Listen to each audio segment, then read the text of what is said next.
Hi, I'm Javaune Simpson and welcome back to Speak Up. Now for today's topic, we're talking about... Hi, I'm Javaune Simpson and welcome back to Speak Up. Now for today's topic, we'll be talking, just a continuation of what it is that we started out talking on the state of our nation, but we want to talk about the different aspects, the state of our nation. We know that violence against women and children is very much a prominent thing, very much a current thing, current affair. And it has always been for quite some time now, really and truly.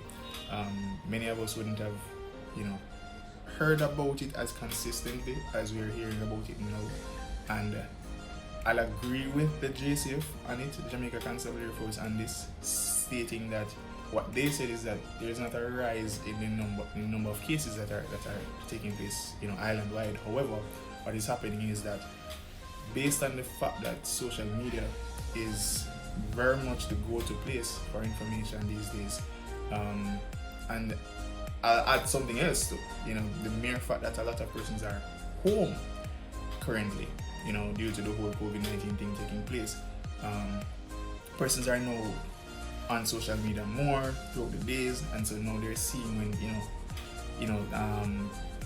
let's say for example CPFSA posts that a young lady or a young man is missing.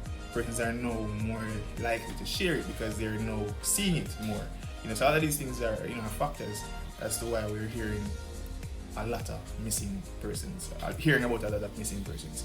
I'd like to add that I give my condolences to the family of that teacher that was missing for some time now, and she actually was found, Miss Dawkins. She was actually found dead, in a really terrible state, I would say, in terms of her body and thing. But let me not divert. Just wanted to give my condolences. Can you just imagine being a teacher for 20 years, but and one of the perpetrators that were killed, and allegedly is a part of the whole situation. He was 20. Yeah, that's what I'm saying. Like, can you just imagine? So given that he was 20, you very well might have taught him or interacted with him some way, somehow. You would have taught persons within his age group, because you were teaching from before he was born, really and truly. Right up on the time that he was about to be born, you were there teaching. And it so happens that someone like that come and contribute to the fact that you're now deceased. It's sad. But I want to talk about something that I heard about on the news last night.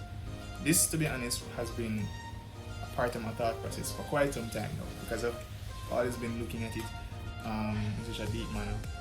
And not only me, because I've had conversations with other persons and they do agree. I want to talk about the transportation industry. You see, in this time and age when we're talking about and we're complaining about the fact that females and children can't travel as freely as they want to, and can't travel as safely as they want to, we have to point or take our attention and look at the transportation industry. Because if it is that these persons are being entrusted with the responsibility to get an individual from point A to point B, and sometimes you hear that the person don't get to point B, but yet still when you ask persons that are supposed to be the transporters, they're oblivious to what is taking place. I would have said it in the previous video, State of Our Nation, part 1, that we need to have some accountability. And what I realized over a number of years is that as Jamaicans, I believe that we have an accountability issue, we have a responsibility issue, and I believe that now it is taking a great toll on our nation. Because when you check it, let's be honest, whenever it is that we're pointing fingers at an individual or an organization, you find that this organization or this individual is now pointing fingers at somebody else. So let's say, for example, politicians pointing fingers at other politicians pointing fingers at other politicians, citizens pointing fingers at citizens pointing fingers at politicians pointing fingers at other politicians. Then when it comes down to the entertainment industry, right? Society along with the politicians are pointing fingers at the entertainment industry as regards to certain things that are taking place in our society on a large scale. The entertainment industry is not taking responsibility for it. They're pointing fingers back at the society, back at parents, back at politicians, and everybody else except them. Then you have the situation, let's say, teachers are saying, here what? Students need to, be more in line in terms of their behavior. So they point fingers at the parents, and so now the parents are saying, no, it's not our responsibility. You see them for most of the day. So here what? It's your responsibility, right? And so you find that there's this whole accountability and responsibility you see that is taking place in the society, right? Gunman and thief will tell you, say, no, our fault of the system, right? So them pointing fingers at the system, right? Saying that there's no opportunities out there for them. And so they're saying now that that's what led them to the life of crime, which, by the way, I sincerely disagree with.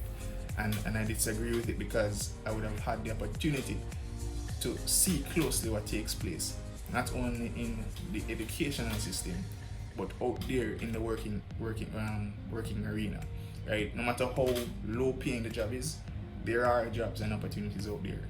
And I've seen where persons have made progress, sincere progress, honest progress, right? Through working through the ranks and then becoming qualified or be able to get more pay in the same job, or probably, work up your resume, and you're now able to apply somewhere else and apply your skills and knowledge there as best as possible and get more pay. But the reality is that in our society we find that persons want the easier way out, and this is why we still revert to not being accountable and being responsible for the actions in which we take as individuals. So we know that we have a crime problem, but who is taking responsibility for the crime problem that we have? We hear a person saying, here, we need to blame the government because it is the government back in the years that would have opened the borders and allowed guns and all these things to come in. And this is allegedly, I don't know, I wasn't back there back then, right? But this is what I've been hearing consistently over the years, right? And they say that, some politician give some man gun and all these things, and now it is at a place where it's uncontrollable. And I'm saying, alright, then cool, fine.